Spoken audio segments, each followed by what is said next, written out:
A realidade do professor independente pode ser muito libertadora, mas ela pode trazer alguns desafios. Normalmente quem trabalha em escola ou quem trabalha em instituto de idiomas tem alguns recursos que já auxiliam o planejamento de aula. Muitas vezes é possível contar com a ajuda de um departamento acadêmico, ou você pode contar com a ajuda de outros professores para darem materiais que usaram nas aulas e que testaram e que funcionaram. E você pode implementar isso nas suas como uma forma de poupar um pouco de trabalho. Mas aí, quando você migra para a realidade de trabalhar como independente, você pode sentir um pouco de falta disso. Também tem um outro desafio do independente, que é filtrar toda a informação que está disponível no universo da internet. Queira ou não, o que a gente acha que vai acabar sendo uma ajuda e que vai acabar sendo libertador para o nosso trabalho pode acabar aprisionando a gente ainda mais. Eu sou o Arthur, professor independente de inglês, e essa série é dedicada para você que ou está pensando em começar a trabalhar como independente ou iniciou agora e quer um pouco de orientação. Hoje eu quero conversar com vocês sobre 7 estratégias que eu uso para economizar tempo de planejamento nas minhas aulas. A primeira delas é você conseguir elaborar um bom currículo para os seus alunos. Vamos lembrar que o livro-curso, o livro-texto que você adota não é você. Não é as suas aulas, não é a sua cara. O livro-texto é uma ferramenta. Quem procura aulas com você está procurando aulas com a sua cara, com a sua característica, com a sua personalidade. O livro-texto é talvez o principal recurso que você vai usar nas suas aulas, mas não é a única coisa que pode definir o seu currículo. O seu currículo também é adaptado à sua realidade. Quantas aulas por semana você oferece? Você trabalha com alunos individualmente? Você quer trabalhar com duplas ou com trios ou pequenos grupos? Qual é a carinha da sua proposta? E baseado nisso, você precisa pegar aquele livro-texto que você adota e colocar ele dentro dos moldes da oferta que você faz para os seus alunos. Se você não adota um livro-texto, aí sim que você precisa pensar mesmo em um currículo, a forma como você quer trabalhar. Quando eu falo em pensar em um currículo, do que eu estou falando? Eu estou falando em você conseguir organizar aula a aula, qual vai ser o ponto principal de cada aula, pontos complementares de cada aula, qual vai ser a tarefa de cada aula, qual vai ser o objetivo de cada aula. Se você fizer uma tabela com todos esses conteúdos, você consegue olhar com mais clareza quando cada coisa precisa acontecer.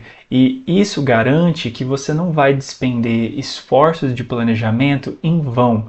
Planejar uma coisa para uma aula que não precisa ser feita naquela aula, pode ser feita posteriormente. Muitas vezes a gente peca pelo over planejamento de uma aula. E quando você tem um currículo, você sabe o momento que as coisas vão acontecer, você sabe, eu preciso fazer isso agora e eu não preciso fazer isso agora, eu posso fazer aquela outra coisa depois. Então você consegue alocar esforços de planejamento de forma mais eficiente ao longo do seu semestre. Pensa num bom currículo para propor para cada um dos seus alunos. E essas estruturas de currículo não precisam ser muito detalhadas. Elas podem contemplar quais são as habilidades ou quais são os tipos de tarefa, não exatamente a tarefa, mas o tipo de tarefa que você vai cobrar do seu aluno. Não precisa ter tantos detalhes assim em um primeiro momento, mas é importante você ter um panorama do que você vai tratar com o seu aluno ao longo do desenvolvimento dele, ao longo do contrato dele, para você poder alocar esforços devidamente. A segunda estratégia é parecida com a primeira, tenha uma estrutura de aula. Então, eu estou propondo você ter uma estrutura de currículo e também é importante você ter uma estrutura na sua aula. Não precisa ser a mesma estrutura para todos os tipos de aula, mas é importante você ter estrutura para cada uma das suas aulas. Então, quais são os momentos de uma aula de gramática? Quais são os momentos de uma aula de vocabulário? Quais são os momentos de uma aula de compreensão auditiva? Quais são os momentos de uma aula de leitura, de uma aula de escrita, de uma aula de projetos?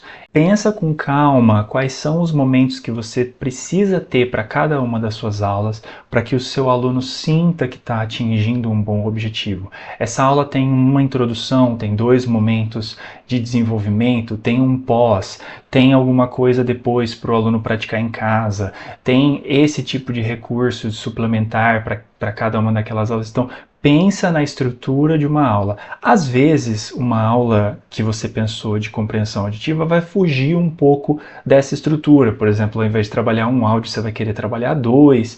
Então, é normal isso acontecer. Mas se você tiver uma estrutura de referência, isso economiza muito tempo de planejamento e você sabe o que você precisa para cumprir bem o objetivo de cada uma daquelas aulas. Isso também ajuda muito no seu gerenciamento de tempo de uma aula. Então você dá aulas de 50 minutos, 45 minutos, 75 minutos, 2 horas, qual é que é a estrutura das suas aulas e o que você precisa dentro de cada uma daquelas aulas para garantir que uma aula vai se encaixar dentro desse tempo que você propõe nos seus contratos. Então, pensa bem na estrutura que você quer propor para cada uma das suas aulas e deixa essa estrutura meio que pré-pronta, porque aí é só você colocar atividades dentro de cada uma dessas estruturas que vão atender os objetivos daquele momento daquela aula, que vão se alinhar com o objetivo da aula geral. Isso facilita muito a poupar esforços na hora do planejamento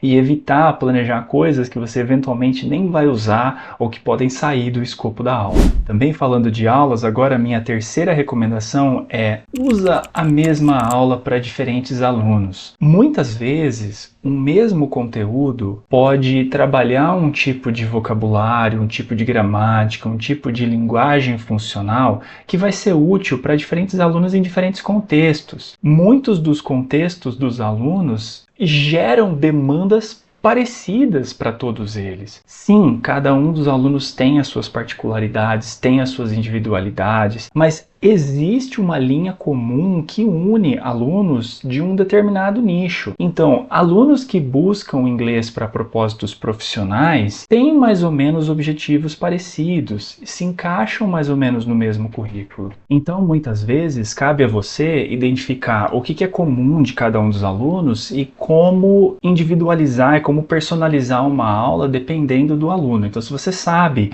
que um aluno tem uma dificuldade específica, você pode adaptar um trecho daquela aula para a dificuldade específica daquele aluno. Você pode inverter uma ordem de coisas. Você pode propor uma tarefa pós diferente ou uma tarefa pré diferente. Você pode fazer pequenos ajustes numa aula de forma a adequar a demanda específica linguística de um aluno ou outro. Mas o material, o centro, o núcleo das aulas pode, no fim das contas, ser o mesmo. Não tenha medo de reutilizar aulas simplesmente porque são alunos diferentes e você está com medo de sacrificar a personalização das suas aulas. Tá tudo bem. A minha quarta recomendação é: adote um livro curso.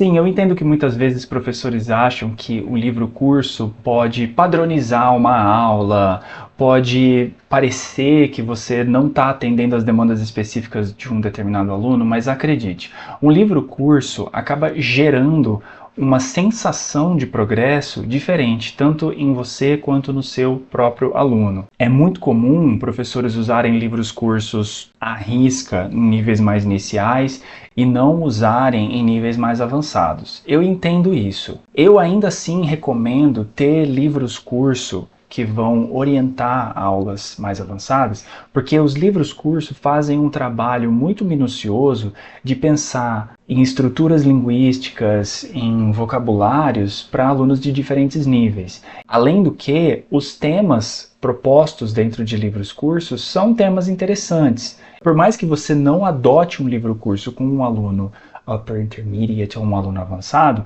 você pode ter um livro curso de referência que vai te ajudar a pensar em temas, que vai te ajudar a selecionar a linguagem para trabalhar com aqueles alunos. Esse trabalho foi feito por pessoas especialistas nisso, envolveu um esforço imenso para conseguir construir aquilo e organizar aquilo e bater aquilo com o CFR. Acredite, você não quer desperdiçar esse esforço que já foi realizado por outras pessoas. Então, por mais que você não vai usar aquele livro curso ponto a ponto, tenha um que você vai usar como referência para te ajudar a guiar o planejamento das suas aulas e a elaboração dos seus currículos. A minha quinta recomendação é: repita atividades. Mesmo que você precise fazer pequenas adaptações em atividades, são muitos os benefícios de repetição de atividades. Repetir a mesma atividade no começo e no final de uma aula pode não só ser uma economia de esforço para você, mas pode também mostrar para o seu aluno o progresso dele no início e no final da aula. Além do que, você pode repetir a mesma atividade em diferentes momentos do curso, pode usar ela como uma estratégia de reciclagem, ou pode usar ela como um checkpoint do progresso daquele aluno. Uma ferramenta que normalmente é muito boa para esse processo de repetição de atividades é o Wordwall. Ele é uma ferramenta paga, mas a meu ver ela vale muito o investimento, porque você pode repetir a mesma atividade com diferentes cenários, de diferentes formas. Você pode pegar uma atividade que você inicialmente usou como um anagrama e simplesmente transformar ela num crosswords. Ele permite esse tipo de manejo com muito mais facilidade. Então, o uso do Wordwall acaba sendo muito funcional para também te economizar tempo de replanejamento de atividades. Mas, além do uso do Wordwall, uma outra coisa que você pode fazer é: o aluno respondeu uma atividade de completar as lacunas no livro. Beleza, refaça a atividade agora, só que ao invés de escrever, ele vai ter que falar. Vai ter que completar a lacuna falando, ou vai ter que terminar de formular a frase falando. Ele vai pegar aquela frase embaralhada, que ele vai ter que ajustar a ordem das palavras, só que ao invés de fazer isso escrito, vai ter que fazer falando. Então, esse tipo de repetição é muito funcional e gera uma sensação de desenvolvimento muito legal para o seu aluno e te poupa muito tempo de planejamento. Sexta recomendação: convide pessoas para participar das aulas.